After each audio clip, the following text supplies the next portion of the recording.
6 परीक्षा जी शाळेची असायची ती संपली रे संपली की ताबडतोब घरामध्ये फराळाचे सगळे पदार्थ करायला सुरुवात व्हायची.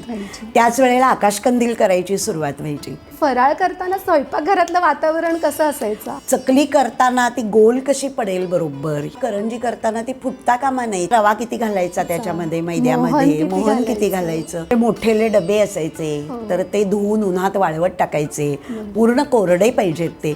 इतक्या छोट्या छोट्या टिप्स पण ना आईकडनं आजीकडनं मिळालेल्या आहेत. तो सगळा फराळ घेऊन देवाला जायचं, देवळात जायचं, देवाला तो द्यायचा आणि मग आपण खायचा. ही जी प्रथा होती ना, फटाके हा एक खूप गमतीशीर भाग होता. सगळ्यात पहिल्यांदा फटाका कोण लावतोय पहाटे पहिल्या दिवशी, दिवाळीच्या नरक चतुर्दशीच्या दिवशी, अशी आमची चढावड असायची.